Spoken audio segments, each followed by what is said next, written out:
Welcome to USA Global TV and Radio, where our mission is to provide education, entertainment, hope, and inspiration.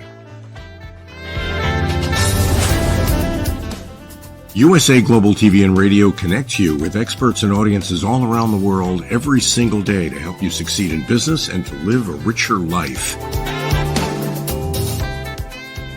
Visit us at usaglobaltv.com to learn about career and life-changing training and mentoring programs like the Listening Mentor. Subscribe to our newsletter to stay informed about our special programs and offers. Discover how you can become a guest on one of our shows or a host or producer of a USA Global TV and Radio show of your very own. That's USA Global TV and Radio, where the doctor is always in.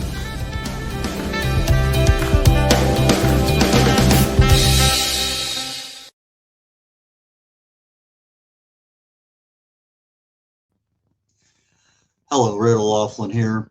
Let me correct this little difficulty real quickly, and we'll get right to the show. That should hopefully, there we go, nice and clear. Red O'Loughlin here on the Corner Bookstore on the USA Global TV and Radio Network. The Corner Bookstore is a platform where we have authors, and they tell their journey. Some journeys are similar, but most are different. There's uniquenesses to each of the authors that we've had on here. And today we have another uniqueness, an author who has had autism and ADHD, and her name is Jennifer Shaw. Jennifer, please join me. Thank you for having me.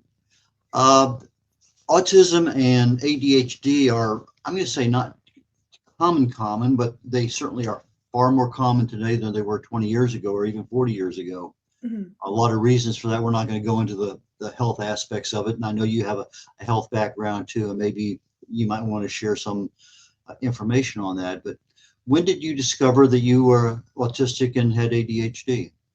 I was diagnosed in 2019 after my son was diagnosed, and we were going through the ADOS assessment. And I just kept thinking, it's like, that's me. That's me to a T. I've done that my whole life. And then so I was, recognized that in myself, and I was able to get a diagnosis for myself. Looking back, it totally makes sense. I see a lot of the signs that were not recognized at the time. So you were an innocent bystander trying to help your son, and voila, you find out, whoa, that could be me too. Mm-hmm.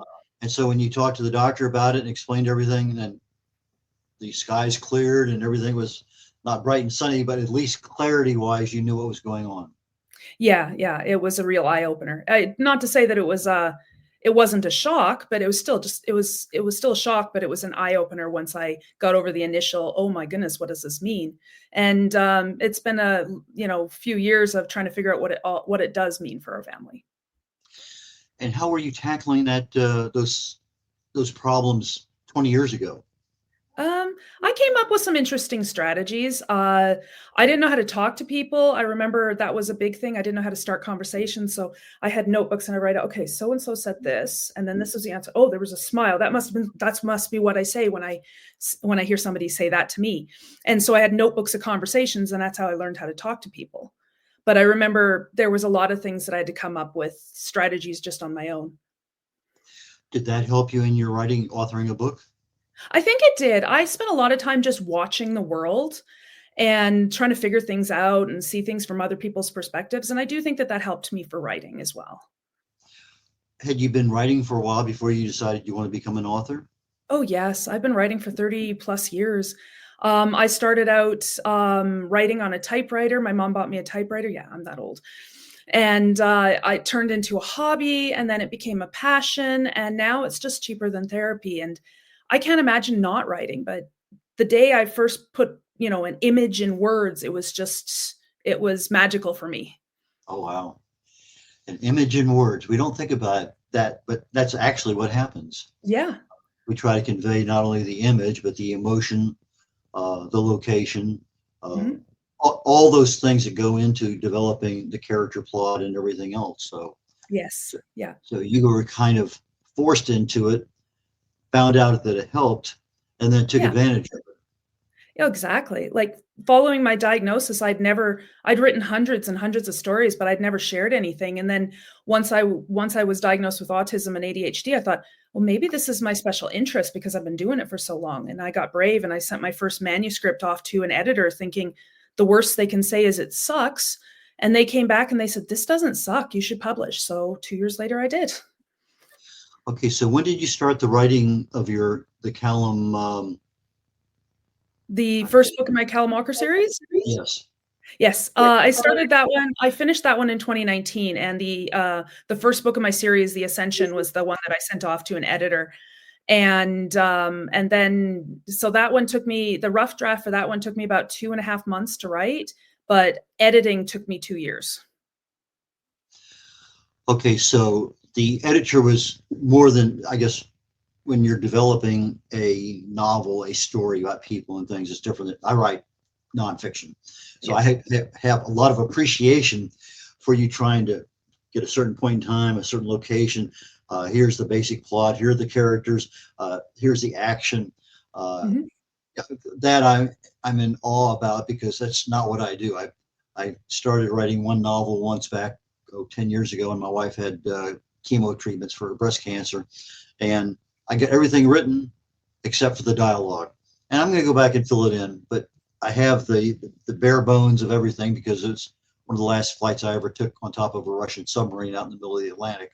And I just need to fill in the details. Yeah, just how we get around to it. Anyway, so your editing at that point in time was a developmental editor. In order to say, okay, I have a plot, here's my story, and does it make sense? And how did you find your editor? I found them very encouraging. I've gone through, I've had, to hunt for a few different editors, and every single one of them does something slightly different. And some of them, just because they pay or they charge a lot more does not mean that they're a good editor. So you kind of have to really ask a bunch of questions and maybe see something else that they've edited and stuff. But the editors that I've had have taught me a lot about perfecting my wordsmithing craft and learning when to use commas and stuff. Because I was a science geek in school. I didn't pay attention to English. It was boring to me. It was not black and white, right or wrong. It was a lot of gray. So I didn't like it as much when I was growing up. I love telling stories. I just didn't like writing essays. Okay, so you went to Editors R Us and you chose one. Is that what you did? Something like that. Yeah. Yeah. There's I think in Alberta, there's an Alberta Guild of authors and editors. And I started there. I also reached out to, I was in a writing group, and I reached out to them, say, hey, do you know any editors, and what do I need to look for and such? Do any of your characters have autism or ADHD? I wouldn't say that they have autism or ADHD, but I do think that I put bits and pieces of my personality, different aspects of myself, into each one of my characters.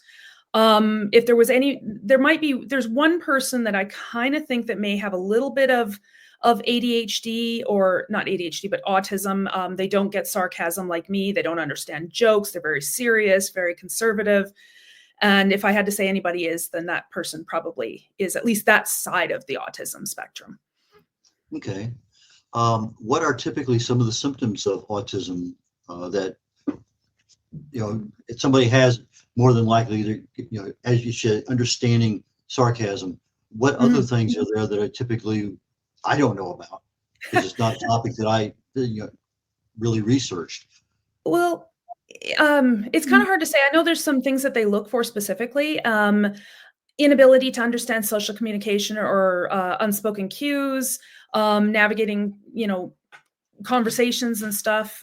Small talk is really hard for me. I don't get a lot of jokes. I have a hard time understanding when somebody's being sarcastic to me. I also have a lot of stimming behaviors, which are like habitual things. Like some people like click pens and stuff like that. I will spin jewelry. I will count numbers. I count steps. I count windows. When I go out for walks, I'll add up the numbers and license plates. But when I was diagnosed with autism, I had somebody ask me, it's like, well, what's it like to have autism? And I said, I don't know. What's it like to not? Because it's all I know. So it's not that I can say, hey, this I do this. and and this is autistic. I don't know, because I don't know if other people do it either, unless I ask them.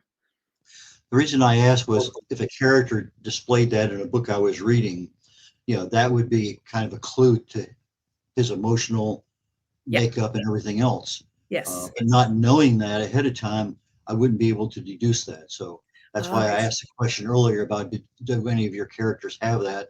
And if they did, what traits did they demonstrate in your book?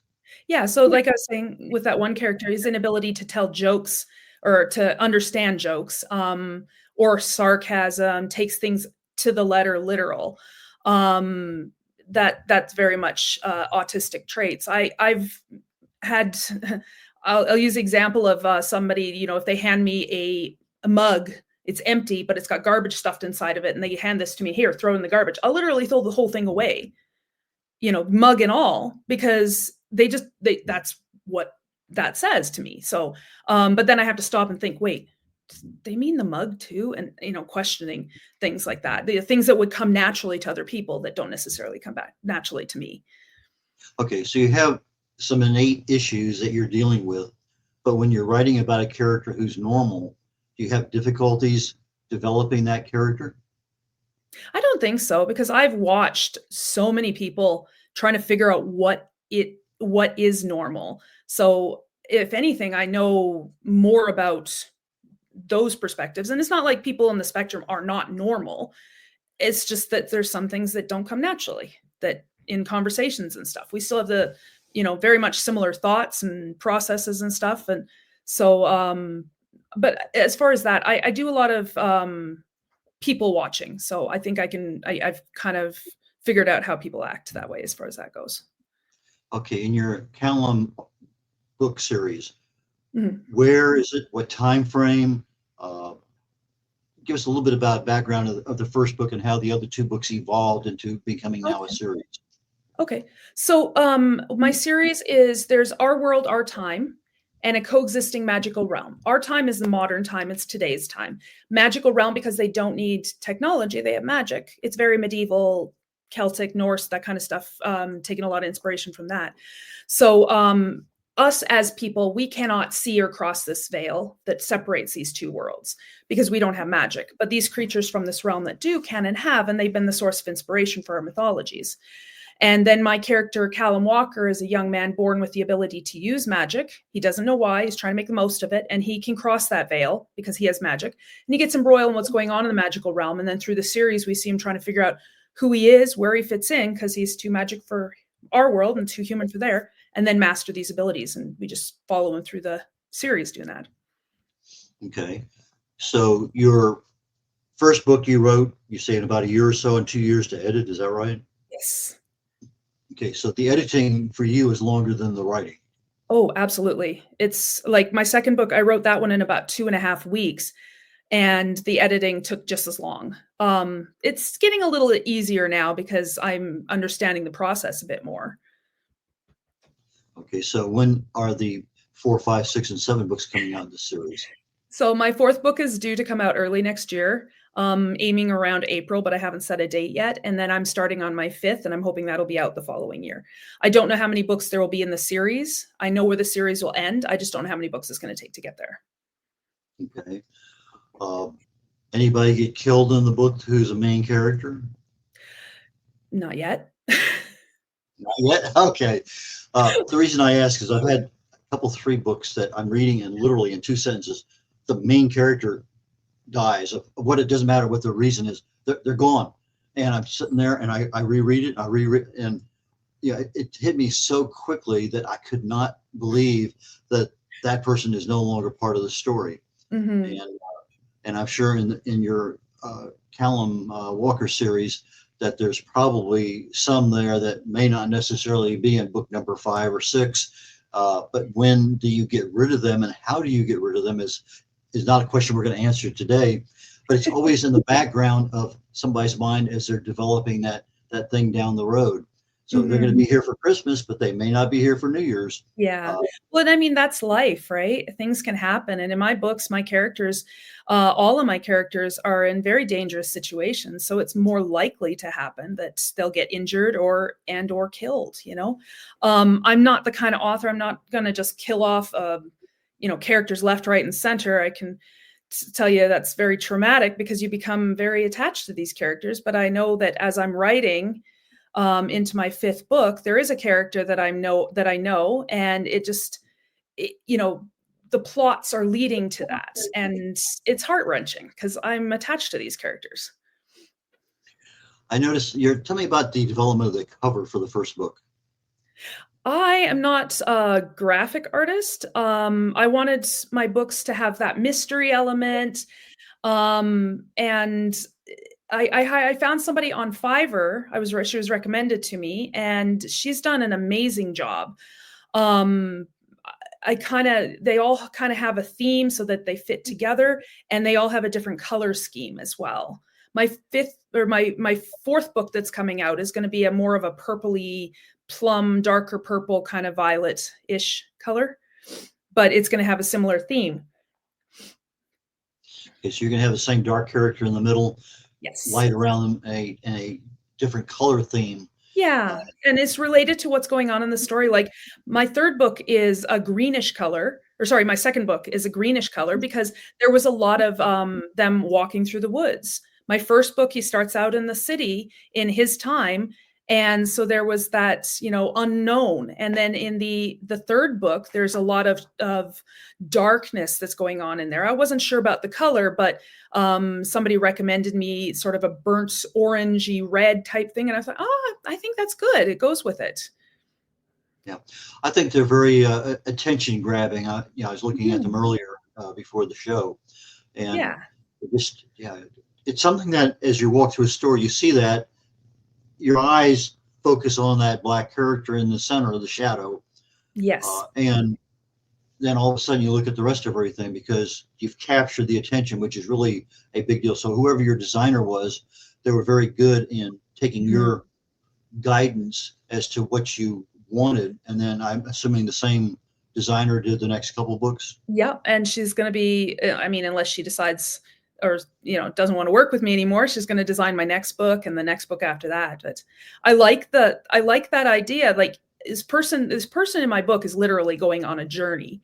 So you're kind of watching them walking away from you, going on their journey. So to me, it's fitting.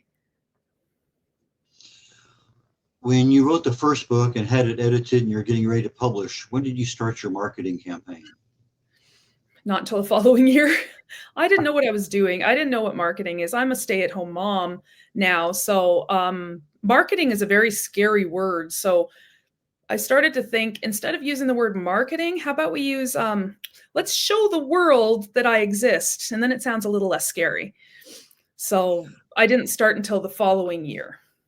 I think most of us authors are in that same category. It's not a skill set we have. Yeah. We are really at comfort writing. Editing becomes a drudge because I've already written it. Why do I need to look at it again?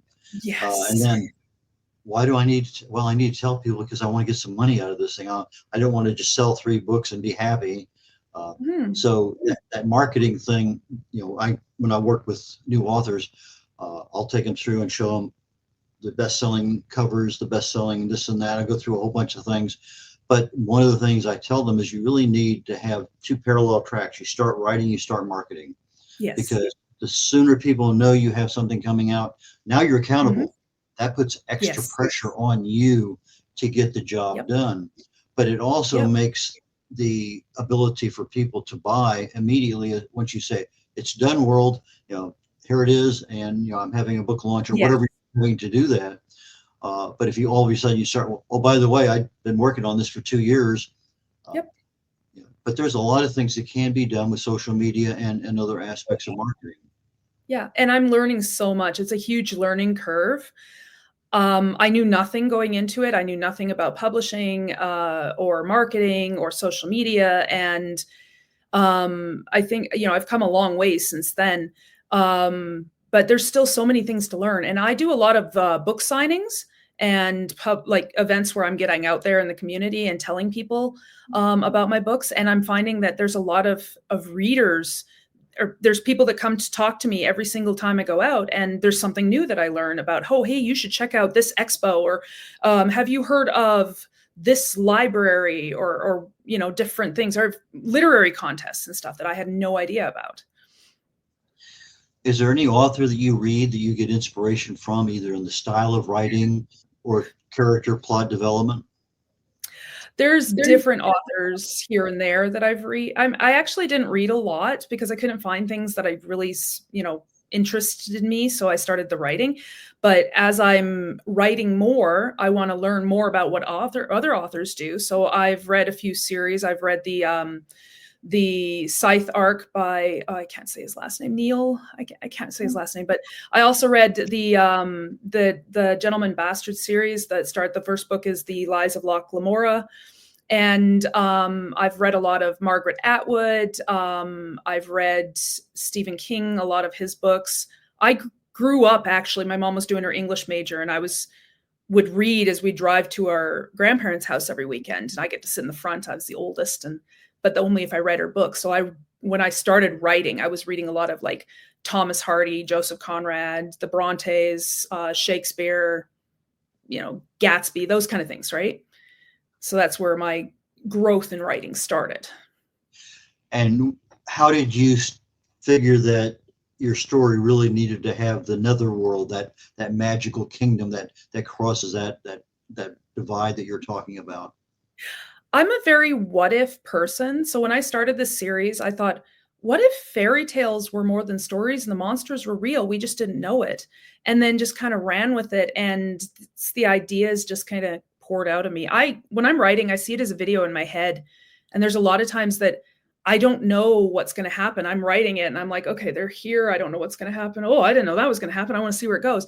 And, it just sort of, the ideas just sort of flow. It's like, I call it my, creative train wreck.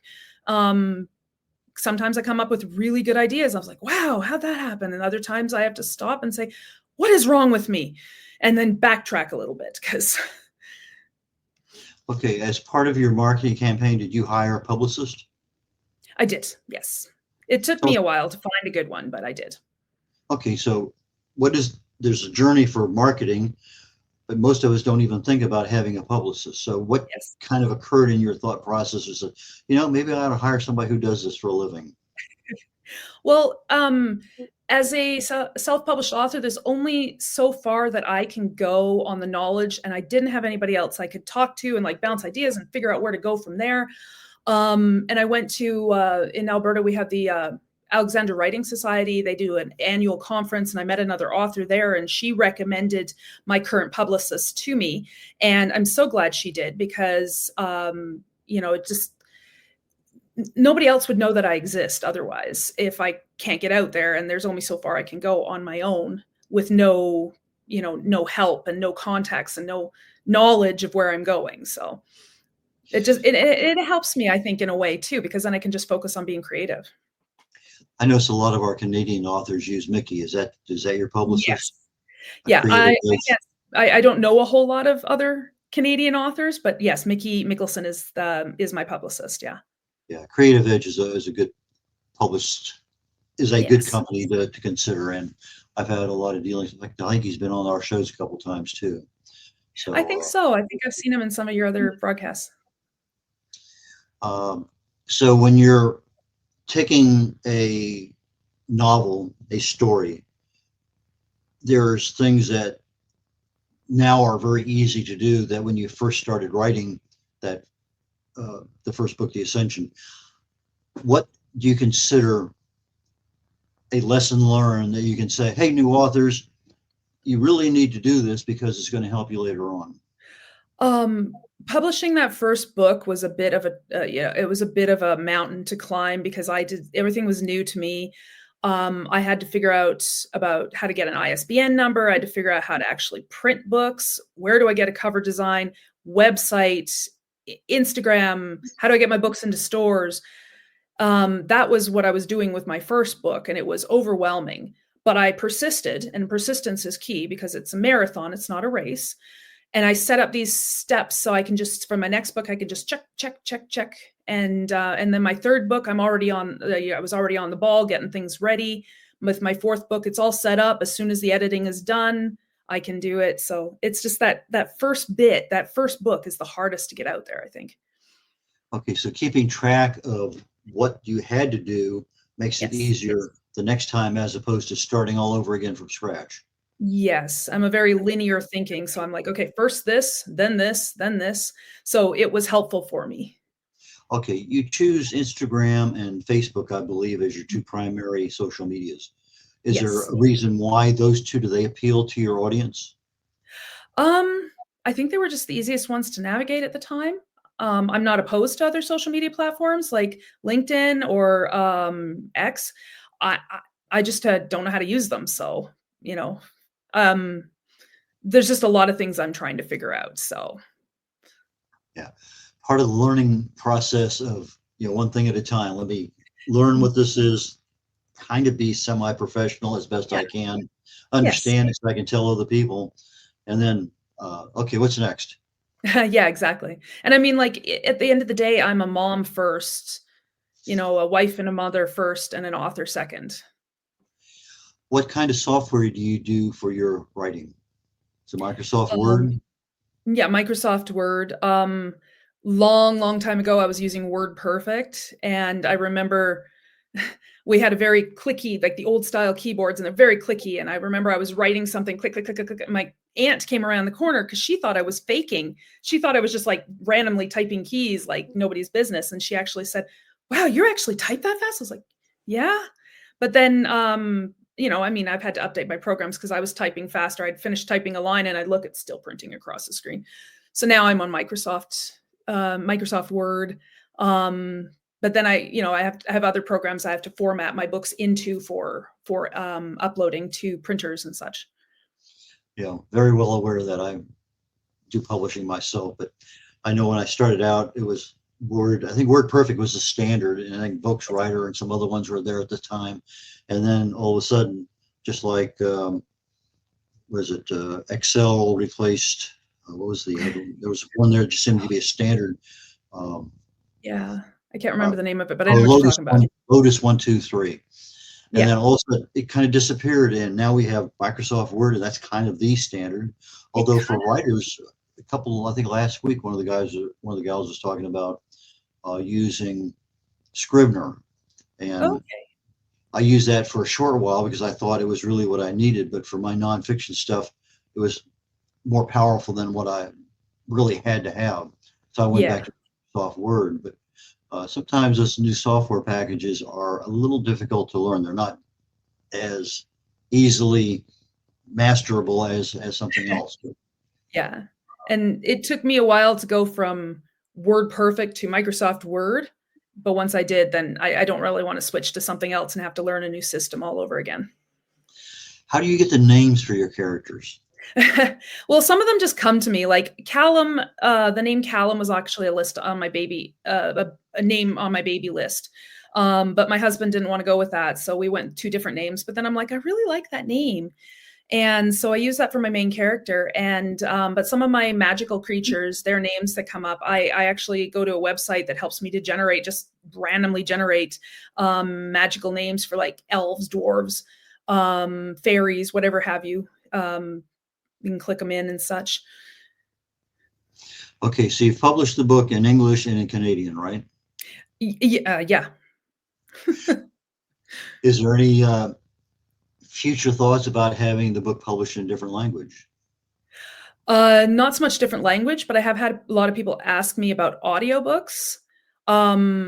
I know that Amazon sells my books to other non-English speaking countries, but I don't know if they translate it. Yeah, there's a lot to go in a translation. We were talking recently with an author, and because the author speaks a different language, what you say in English is not always automatically translated. Even with AI, it's not automatic because there's nuances in the way we say things. Yes, exactly. And so that just adds a real level of difficulty. And just something as simple, I'm not gonna say as simple, English to Spanish or English to German, there's just some things there that do not. I mean, I can remember trying to tell. I was living in Germany for a couple of years at the end of the '90s, and trying to tell a joke in English and translate it into German, and it just Didn't work. disconnect. You know, the word. You know, I could say it literally in German, but I could not. The person on the other end listening. Okay, what's so funny? Yeah. So anyway, that's a major. Obviously, AI I think can help. Do you use AI at all in any of your writings, research, or anything? I try not to, but like I use spell checker, but I don't want to use AI. I know there's I want it to be genuine. So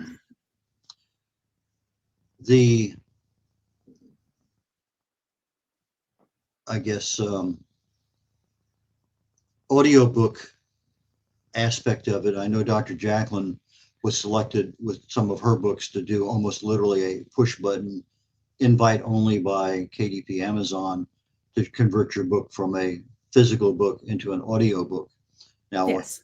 And is that an invite that I have not had that invite.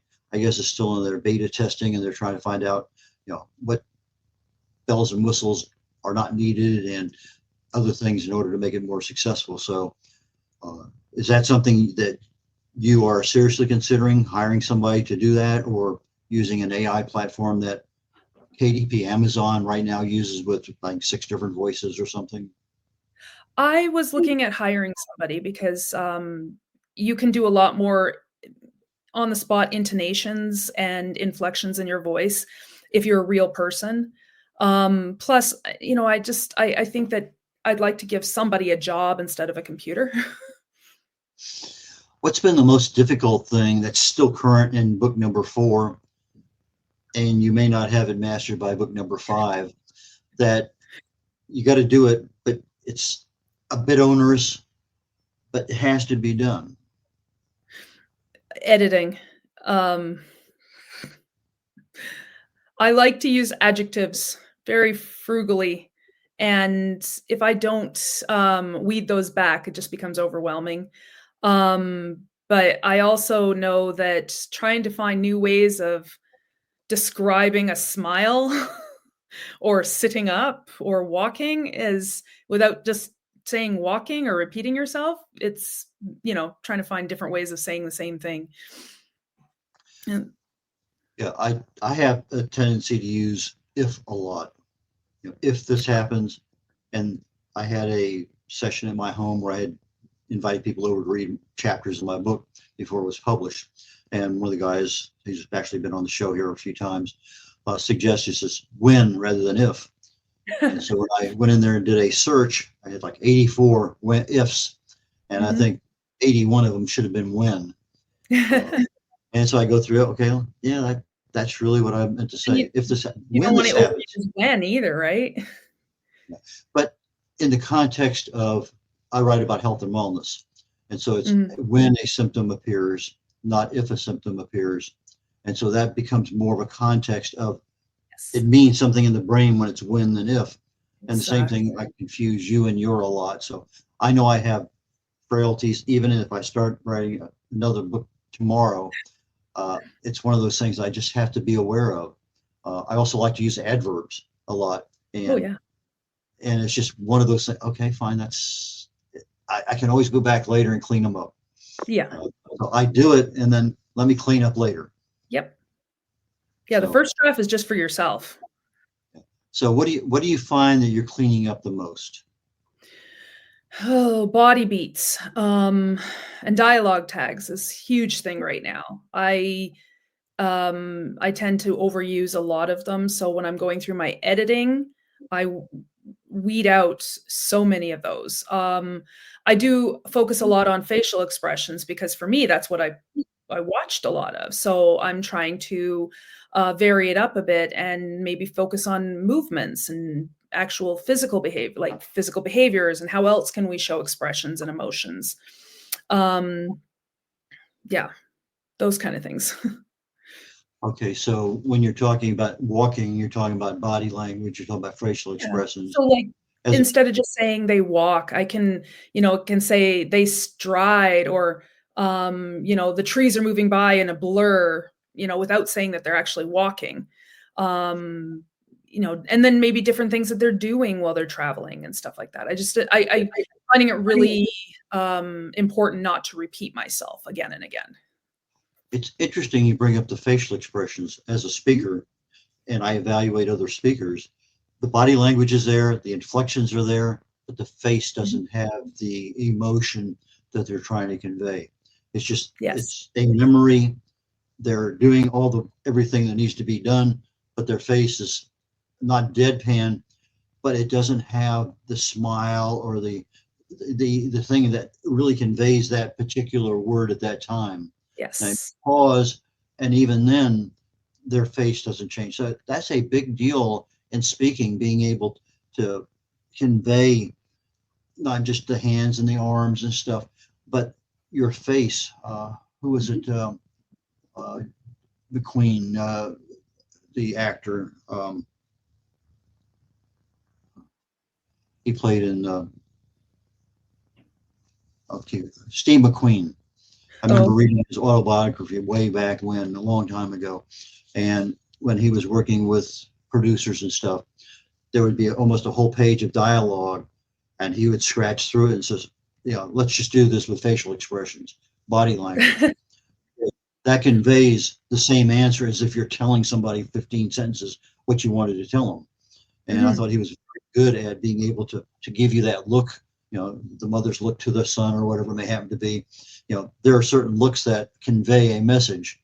Yes. So with that, that's kind of, and if you could incorporate that into your writing, kudos to you, because that's a major, major, major plus in being able to fully understand not only the character, but the male brain, the female brain, and everything else that's going on at that time. So yes, we're down to the last couple of minutes of the show. So how can people find your books? Do you have any events coming up that you're going to be signing at or anything like that?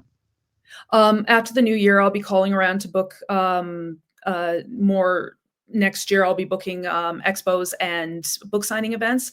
But you can find everything you need on my website, jmshawauthor.com. At the bottom of my webpage is all my social medias, my Instagram, my Facebook. There's an email link.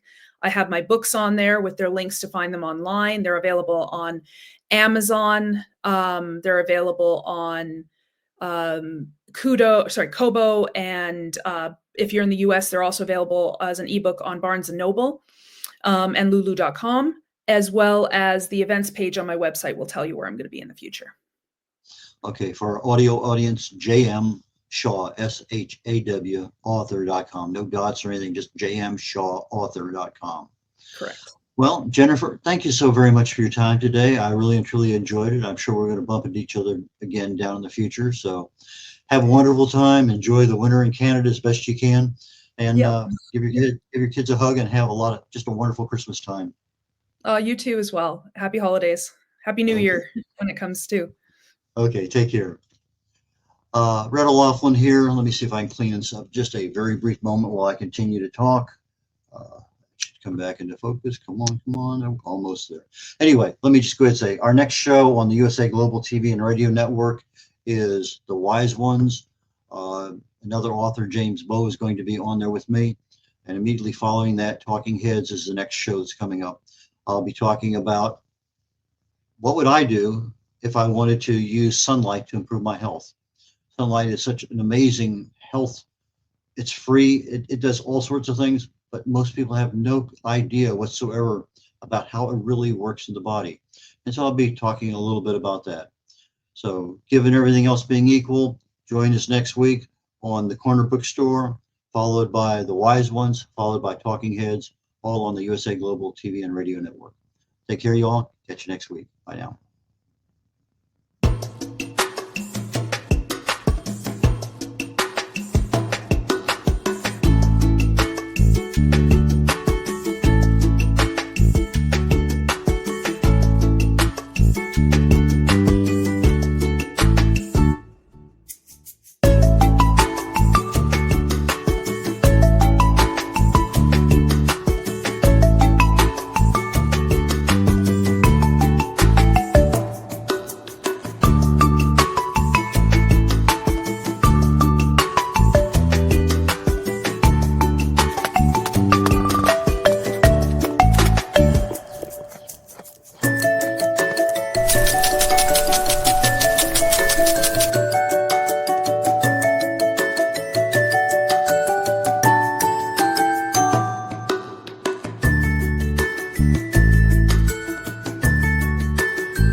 We face daily cyber risks, spending over 7 hours of screen time, including 4.5 hours on mobile phones. This convenience comes with significant dangers, with cybercrime costs predicted to exceed $10.5 trillion by 2025. In 2023 alone, seniors lost over $3.4 billion to cybercrime. Our goal is to make social engineering concepts of cybersecurity easier to understand. We work with business teams, senior living facilities, investment companies, and educational institutions, both individually and in groups. We offer real-life examples to help you recognize and prevent attacks, with sessions available both in person, in selected regions, and remotely. Schedule your training session, or to learn more, contact us today. Call us at 847-845-9360. Email us at info@cybersecurityeasy.com. Protect your team and family with cybersecurity, easy.com.